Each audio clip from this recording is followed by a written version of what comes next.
Nagbawas ng 6 kilos for 2 weeks. Tandaan ninyo, okay lang po yan pagka naglo-low carb, no? Hindi yan yung starvation. Ang low carb, no? When you do low carb, binaba nyo ang carbohydrates to less than 20 grams per day, no? Your kidney will excrete more salt. And then, where salt is, water will follow. Kaya, yung mga nalulus natin, sigurado ko, puro water lang yan. Mga tubig. Okay? So, malamang, overweight or obese, bilis. Usually, yung mga matataas ang kilogram na nababawas sa kanilang katawan, the more na babawasan is the more na malaki siya. Okay? Pero pagka nasa minsan nagpla-plateau yan. Mapapansin mo, uy, hindi na ako naglulus ng weight. Okay? So nagplateau na yung water na address na yan. So meron na kayong gagawin. Kailangan nyo na maging active. Magbubuhat na tayo, magka-cardio na tayo. You need to enjoy all these exercises. Pag hindi nyo na-enjoy ang exercises, I'm sure hindi kayo tatagal sa exercise. Kaya nga sinasabi ko sa kanila, start muna kayo sa walking. The best yan. Enjoy nyo. Kung gusto nyo pa, mag-HHWW kayo sa inyong partner, sa inyong wife, girlfriend. Doon sa mga hindi nakakaalam ang HHWW, sige nga, sino nakakaalam nun? Titingnan ko dyan. Okay? Okay, so I have anxiety, IBS, and may bowel obstruction. Well, you need talaga ng mga diagnostic para malaman na may obstruction yan, ha? Talaga nakaka-anxiety yan. Kasi pagka may obstruction, usually surgery ang Well, tingnan natin kasi baka naman lang siya. Hindi naman for operation. May mga ganyan, ha? Sa mga diagnostic, akala mo pang-opera. Pero nung trinit, infection lang pala ang problem. No? Yung mga ileus, yan. Baka infection lang. Antibiotic, it will address. Kaya nga kailangan i-assess physical examination, physical assessment ng surgeon, kung pang-surgery nga ba siya o hindi. Okay? Yung mga bowel obstruction na yan. Ilang minutes ang best walking para sa senior citizen? Okay. Pag mga senior, di ba, mga 60 years old and above, you can start from 30 minutes maximum na yon. Sa akin, 30 minutes kahit sino. As long as kaya nyo yan, ha? Kasi may mga obese akong patient, hindi kaya ang 30 minutes, ha? Hindi nila kaya. Sabi ko, okay, kung ano yung kaya nyo, kung 15 minutes, 15 minutes. May isa akong coachee. Ang kaya niya lang ilakad, 5 minutes. Sabi ko, yes, start from there. 5 minutes. No? Nung nag-lose na siya ng weight, nakakaya niya na mag 10 minutes walking. No? Habang nababawasan ang timbang natin, mas ma-address natin yung mga exercise. Kaya, kung sedentary po kayo, ayusin muna natin yung kinakain natin. Then, after a month or so, a month or 2 months, dyan na ako nagpapastart ng mga exercises. Okay? Kaya hindi muna tayo mag-exercise if mag-start pa lang kayo ng low carb. Okay? Okay. Low carb kills cancer cells. Why? Tinatanggal natin yung mga sugar. Yan yung energy source ng cancer cells. So, fasting can also reduce or kill cancer cells. Yes. Fasting, yung mga extended fasting, yan yung autophagy na sinasabi ko. Okay? So, yes, you can do fasting. 86/60 BP. Uy, 1 year, 6 months LC. Normal po pa po ba? Okay. Usually, no, isang BP lang to, kung 86/60. Ang normal na BP, kahit nasa American Heart Association, no, ito ang normal BP natin. 90/60 up to 120/80. Yan yung normal. So, yung 86/60, 1 BP lang yan. Mas madaling magpataas ng BP kaysa magpababa. So, i-monitor nyo ang blood pressure upon waking up and before going to sleep. And if you have maintenance, kung puro ganyan po ang BP nyo, no? 1 month ganyan, baka kailangan na magbawas ng medication.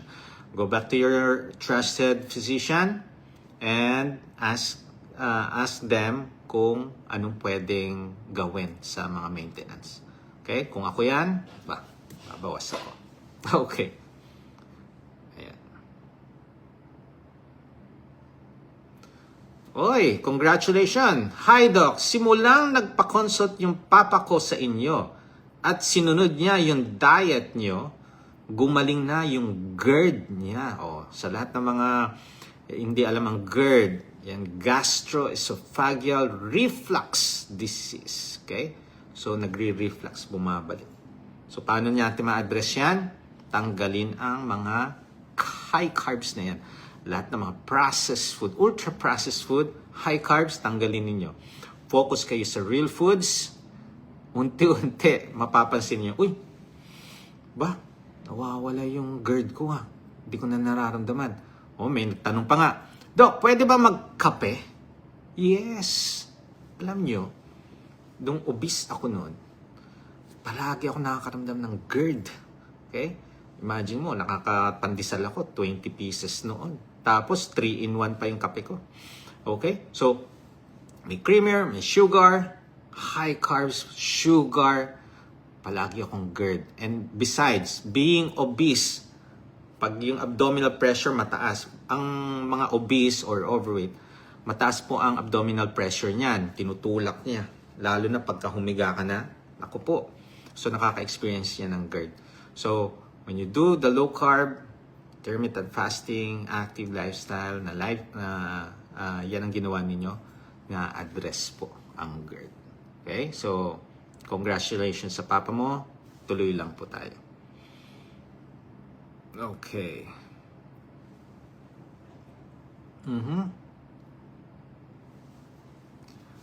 Okay, Doc, can I ask, yung naturally stevia brand po ba may erythritol? Okay, magkaiba po yan ha. So, kung natural, stevia lang yan. Erythritol, okay, mga natural sweetener, mga yan. If you are diabetic, pinapatanggal ko po ang mga sweetener, kahit natural sweetener pa siya. Pinapatanggal ko. Because sa aking clinical practice, na-observe ko, those who are diabetic tend to have a high sugar when they take sweetener. Kahit natural sweetener pa yung binabanggit nila. Okay? Doc, nasakit po baywang ko, lalo na kung naglalakad, diabetic, at high blood po ako. Okay. Pagka masakit po ang baywang, number 1 na sinasabihan ko sa kanila is lose weight if you are overweight or obese. Lose weight lang. Na-address po yung mga pain. Ngayon, kung hindi naman, baka naman nag-exercise, puro bending, nagbubuhat ng mabibigat, pinapaiwas ko muna yan. Okay? Or, kung hindi naman, baka mga inflammatory foods. Diabetic, hypertensive pa. So, I'm sure, puro inflammatory foods ang kinakain. Marami na po na-address ang mga pain when they eat non-inflammatory foods. So, ano pang mga non-inflammatory foods? Ito yung mga real foods. Ito yung nabibili sa wet market. Hindi yan nabibili sa dry market. Okay? So, sa wet market lang tayo. Okay? Okay. Doc, can creatinine for CKD can go back to normal? Okay. If you are diagnosed by na CKD kayo, alamin natin ano ang root cause ng CKD nyo. So, if it's diabetic, usually 60% of diabetic, CKD. 30% of hypertensive, CKD, nagkakaroon ng CKD. So, i-address nyo yan. Ngayon, ang question, pwede bang bumalik ang mga creatinine sa normal? May patient ako bumalik, pero hindi lahat. Kasi once na damage, may damage na ang inyong kidney. Okay? So, may possible na may healing. When you do fasting, you do high-intensity interval training, yan yung autophagy na sinasabi. Pero nakakapag-rest ang inyong kidney when you eat real foods. Okay? Pero very, ano pa to masalimuot ang CKD. Very strict na tayo sa mga naglo-low carb, no? Kung gusto nyo may healing, strict low carb. Pagka CKD, mas stricter pa. Meron akong mga binabawal pang mga kakainin. Kasi pwedeng magpataas na itong mga level ng mga nutrients, no? Or mga minerals or vitamins tumataas mga to. So ina-address po natin yung mga abnormality niya. Okay? Okay lang po ba mag-low carb kung meron kidney stone? Yes, okay lang po. Okay? Bakit tayo nagkakaroon ng kidney stone? Number one, baka dehydrated na po kayo. Okay? Kung stone former kayo, iwas na kayo sa mga food na nagkokos ng stone. Kadalasan, no, oxalate ang stone ng mga kidney stone na yan. So, ano ba yung mga oxalate rich food? Ayan, yung mga vegetable. Kaya, mga vegetable, pinapaiwas na yan or i-lessen nyo, i-address natin. Usually, kung talagang yung oxalate ang source ng kidney stones nyo, ay, talagang tatanggalin natin ang gulay. Kasi maghanap kayo ng gulay na mababa ang oxalate niya. Pero parang mas better consult para i-address natin yan. Okay? Pero tanggalin na natin yung mga vegetable if you are oxalate sensitive. Okay? Talagang mag-focus kayo sa healthy fats and protein. Okay? Ayan. Okay, wala po akong gallbladder cause wala na po ako gallbladder. Okay, naopera na. Safe pa po ba ang low carb? Okay, yes po. Because our liver can still produce bile. Yan ang kailangan natin, no? Sa mga pagka may cholesterol. Kailangan din ng bile. Nagpo-produce pa rin naman. Kaya okay lang po yan. Okay? Eat when hungry. Chew your food 20 times or more before swallowing. Stop when already full. So, paano nyo malalaman na busog na kayo? Okay? Tama ba? Paano nyo malaman kung nag-overeat kayo? Ito, pagtayo nyo after a meal, mabigat ang tiyan nyo. Overeating yan, ha? So, yung mga advice ko sa inyo, wag tumambay sa kitchen, mag-overeat kayo. Okay? Okay. Doc, meron ka bang patient from CKD5 to normal? Actually, CKD5 to CKD3B. Meron po. Okay? So, ang importante, from 5 to 3B. Okay? Meron po.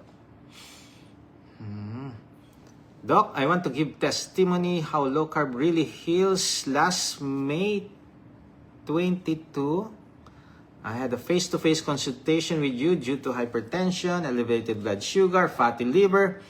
With your help in the right way, how to start low-carb intermittent fasting, I would like to thank you that now I am medicine-free. Congratulations po dun sa aking pasyente yan. Last May 22 pa yung nagpa-consult, ha? May, June, July. 2 months lang. Galing, ha? All lab tests is normal. No more fatty liver, normal BP, normal blood sugar. Ay. Ang galing. Kaya nga, usually, no, yan yung mga nakaka-experience, yung gumawa talaga ng paglo-low carb ng tama. So, if you think, no, na may mali sa ginagawa nyo, consult na para ma-address natin yan. Kasi, pagka nasimulan nyo ang lifestyle na ito, may changes talaga. May mararamdaman kayong mga changes na very beneficial sa ating health. Kaya, ayan, papasalamat na. You're welcome po and continue lang po. And hopefully, you spread na itong lifestyle na ito sa mga families and to those na mga friends nyo, families na merong fatty liver, mataas ang sugar, no, and elevated blood pressure. Okay, congratulations po. Thank you. sa pag-message dito. Okay. Okay, good evening po Doc Bry. Hindi po ba pwede mamantikang ulam sa mataas ang creatinine? Okay, hindi naman kasi healthy fats naman ang gagamitin natin, ha? Healthy fats. Okay? Coconut oil, olive oil, yan, healthy fats yan. Okay. Doc, okay lang ba ang stop yung metformin pag bumaba na ang sugar? Okay, dun sa mga sugar monitoring na sa daliri, no, ginagawa. Screening lang po yan, ha? So, wag kayong magbabase dyan. Usually, sa mga nag-i-insulin, mag-a-address yan kasi nakikita kung gaano kababa na yung sugar. Ngayon, ang confirmatory natin is fasting blood sugar at saka HbA1c. Yan. So, yan yung magsasabi kung kailangan natin magbawas ba ng maintenance or hindi. Okay? Kailangan may data tayo para ma-address natin kung paano magbawas. Okay. Doc, kailangan ko po ba magpa-lab test o ituloy ko lang yung paglo-low carb? Meron po ako heart problem at kidney. Siyempre, no, sa mga naglo-low carb, you need to have a baseline laboratory. Para pagdating ng repeat laboratory, makita natin, makompare natin kung nag-improve ba or pag may mga problem, ma-address natin. Okay? So, dapat may baseline lab results po tayo before doing the low carb. Okay? Ayan. Okay. How about po pag acidic? Actually, ang mga kinakain natin na mga junk, processed, these are food that makes you acidic. Okay? So, yan yung cause ng GERD. Okay?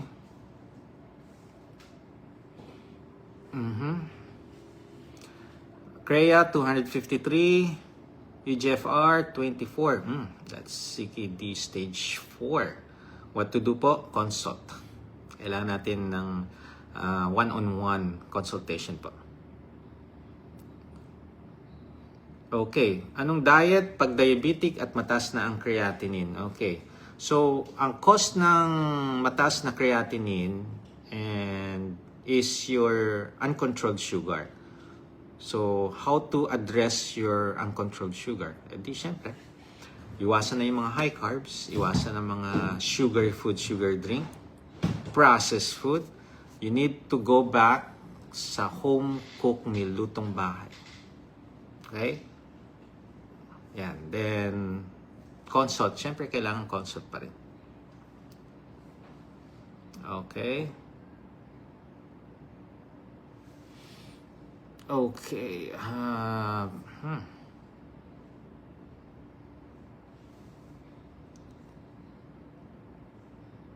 Good evening, Doc. Okay lang po bang mag-low carb kung may kidney... Ayan, sagot ko na yan. Basta may kidney stone. Yes naman, pwedeng-pwede. No? Iwas na lang po tayo sa mga oxalate foods. Pwede po ba mag-low carb kahit mataas ang CREA ko? Yes, but you need consultation. Okay? You need guidance kung nalilito pa kayo. Okay? Sabi po kasi bawal ang red meat sa high CREA. Okay? Normal naman po blood sugar ko at uric acid. So, anong cause ng mataas na CREA mo? Siguro hypertension. Okay? So, you need to have consultation muna. Okay?